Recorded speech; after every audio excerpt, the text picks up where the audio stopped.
जिंदगी में सफल बनने के लिए हारना ज़रूरी है। हार कर सफल होने के लिए फिर कोशिश करना ज़रूरी है। ख्वाहिशों के रंग तेरे सपनों की आग है। मेहनत कर डट कर, क्योंकि उसमें ही तेरी इज्जत का ताज है। जो चीज़ आपको नामुमकिन लगती है, उसी को मुमकिन बनाने में मज़ा आता है। जिंदगी ठोकर लगने का मतलब यह नहीं कि आप चलना छोड़ दें, बल्कि ठोकर लगने का मतलब यह होता है कि आप संभल जाएं। आज का संघर्ष जितना ज़्यादा होगा, कल सफलता भी उतनी ही अच्छी मिलेगी। जो कुछ तुम आज कर सकते हो, उसे कल के भरोसे कभी मत छोड़ना। जिस तरह समुद्र में पानी को सुखाया नहीं जा सकता, उसी तरह ज्ञानी व्यक्ति को भी हराया नहीं जा सकता। यदि आपको किसी एक से शिकायत है तो उससे बात कीजिए, लेकिन अगर आपको अधिकतर लोगों से शिकायत है तो खुद से बात कीजिए। सलाह हारे हुए की, तजुर्बा जीते हुए का, और दिमाग खुद का इंसान को कभी हारने नहीं देता। अगर कोई व्यक्ति आपसे जलता है तो ये उसकी बुरी आदत नहीं, बल्कि आपकी काबिलियत है जो उसे काम करने पर मजबूर करती है। भविष्य को सुधारना है तो मेहनत आज ही से करनी होगी। भविष्य आज से होकर ही गुजरता है। अंधेरे को हटाने में वक्त बर्बाद मत कीजिए, बल्कि दिए को जलाने में वक्त लगाइए। दूसरों को नीचा दिखाने में नहीं, खुद को ऊंचा उठाने में वक्त लगाइए। ऐसी कहानी जो आपकी ज़िंदगी बदल देगी। एलिफेंट रोप स्टोरी। क्या आपको पता है, जब हाथी का बच्चा होता है तो उसे पतले एवं कमज़ोर रस्सी से बांधा जाता है। हाथी का बच्चा छोटा एवं कमज़ोर होने के कारण उस रस्सी को तोड़कर भाग नहीं सकता, लेकिन जब वही हाथी का बच्चा बड़ा और शक्तिशाली हो जाता है और उसे पतली एवं कमज़ोर रस्सी से बांधा जाता है जिसे वह आसानी से तोड़ सकता है, लेकिन वह उस रस्सी को तोड़ता नहीं और बंधा रहता है। ऐसा क्यों होता है? ऐसा इसलिए होता है क्योंकि जब हाथी का बच्चा छोटा होता है तो वह बार बार रस्सी को छुड़ाकर भागने की कोशिश करता है, लेकिन वह कमज़ोर होने के कारण उस पतली रस्सी को तोड़ नहीं सकता और आखिरकार यह मान लेता है कि वह कभी भी उस रस्सी को तोड़ नहीं सकता। हाथी का बच्चा बड़ा हो जाने पर भी वही समझता है कि वह उस रस्सी को तोड़ नहीं सकता और वह कोशिश ही नहीं करता। इस प्रकार वह अपनी गलत मान्यता अथवा गलत धारणा के कारण एक छोटी सी रस्सी से बंधा रहता है, जबकि वह दुनिया का सबसे ताकतवर जानवरों में से एक है। इस दुनिया में नामुमकिन कुछ भी नहीं है। Nothing is impossible in this world. नामुमकिन हमारा भ्रम या गलत मान्यता है जो आखिरकार गलत साबित होती है। हम वो सब कर सकते हैं जो हम सोच सकते हैं, और हम वो सब सोच सकते हैं जो आज तक हमने नहीं सोचा। हम गलत धारणाएं बना लेते हैं और हमें इसी कारण कोई कार्य मुश्किल या असंभव लगता है। हम आज जो भी हैं वह हमारी सोच का ही परिणाम है। हम जैसा सोचते हैं वैसा बन जाते हैं। असंभव या नामुमकिन हमारी सोच का ही परिणाम है।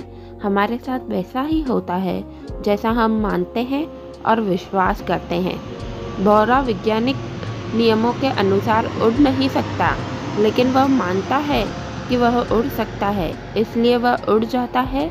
जबकि हाथी कमज़ोर रस्सी को आसानी से तोड़ सकता है, लेकिन वह यह मानता है कि वह उस रस्सी को तोड़ नहीं सकता, इसलिए वह रस्सी को तोड़ नहीं पाता। यह हम पर निर्भर करता है कि हम हाथी की तरह अपनी ही सोच का गुलाम रहना है या भौरे की तरह स्वतंत्र। अगर हम मानते हैं और स्वयं पर विश्वास करते हैं कि हम कुछ भी कर सकते हैं, तो हमारे लिए नामुमकिन कुछ भी नहीं है। Nothing is impossible in this world. कोशिश करने वालों के लिए कुछ भी असंभव नहीं है। मोती कभी किनारे पे खुद नहीं आते, उन्हें पाने के लिए समुद्र में उतरना ही पड़ता है। हर वक्त जीतने का जज्बा होना चाहिए, क्योंकि किस्मत बदले न बदले, पर समय ज़रूर बदलता है। असाधारण चीज़ें हमेशा वहाँ छुपी होती है जहाँ लोग सोच भी नहीं पाते। बस हिम्मत रखो, जीवन की शुरुआत कहीं से भी की जा सकती है। अगर आप कुछ ऐसा पाना चाहते हैं जो आपने पहले कभी नहीं पाया, तो आपको कुछ ऐसा करना पड़ेगा जो आपने पहले कभी नहीं किया। हार तो वो सबक है जो आपको बेहतर होने का मौका देगी। पुराने समय में एक राजा युद्ध में हार गया था। उसके सभी सैनिक मारे जा चुके थे। राजा किसी तरह अपनी जान बचाकर जंगल में भाग गया। सैनिक उसका पीछा कर रहे थे। वह बचने के लिए एक गुफा में छिप गया। सैनिक राजा को जंगल में खोजते खोजते उस गुफा तक पहुंच गए। गुफा के अंदर राजा को ढूंढा, लेकिन सैनिक उसे ढूंढ नहीं सके। बाहर आकर सैनिकों ने बड़े बड़े पत्थरों से गुफा बंद कर दी। गुफा बहुत गहरी थी। अंदर की ओर राजा छिपा हुआ था। वह काफी थक चुका था। भूख प्यास की वजह से बेहाल हो रहा था। उसके शरीर में ताकत भी नहीं बची थी। शत्रु सैनिक गुफा बंद करके वहां से चले गए तो राजा अंदर बैठा बैठा सोच रहा था कि अब तो उसका जीवन खत्म हो गया है। वह गुफा से कभी बाहर नहीं निकल पाएगा। राजा निराश हो चुका था। तभी उसे माँ की एक बात याद आई। उसकी माँ कहती थी, कुछ तो कर, यूं ही मत मर। ये बात याद आते ही राजा में फिर से ऊर्जा आ गई। उसने सोचा कि कोशिश किए बिना हार नहीं माननी चाहिए। राजा गुफा के द्वार से पत्थरों को हटाने का काम शुरू कर दिया। कड़ी मेहनत के बाद राजा ने बड़े बड़े पत्थर खिसका दिए। किसी तरह राजा ने बाहर निकलने की थोड़ी सी जगह बना ली थी। राजा गुफा से बाहर निकला और अपने मित्र राजा के पास पहुंच गया। मित्र राजा उनकी मदद से अपने शत्रुओं को पराजित कर दिया और अपना राज्य वापस प्राप्त कर लिया। इस कथा की सीख यही है, हमें सफलता मिलने तक हार नहीं माननी चाहिए। जिस पल हम हार मान लेते हैं, उसी पल असफल हो जाते हैं। राजा को वो पत्थर हटाना इम्पॉसिबल लग रहे थे, लेकिन अपने ऊपर विश्वास रखकर जब राजा ने कोशिश की तो इम्पॉसिबल पत्थर हटाने वाली बात भी पॉसिबल कर दी और उसने अपनी जान बचा ली।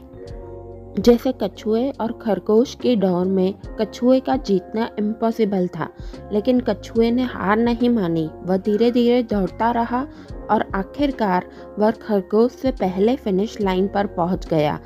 उसने अपने धैर्य और लगन से अपना लक्ष्य प्राप्त कर दिया और खरगोश को हरा दिया और इम्पॉसिबल को पॉसिबल कर दिखाया। उसी तरह हमें भी अपनी ज़िंदगी में अपनी मुश्किलों में धीरे धीरे आगे बढ़कर इम्पॉसिबल को पॉसिबल करके ही दिखाना है।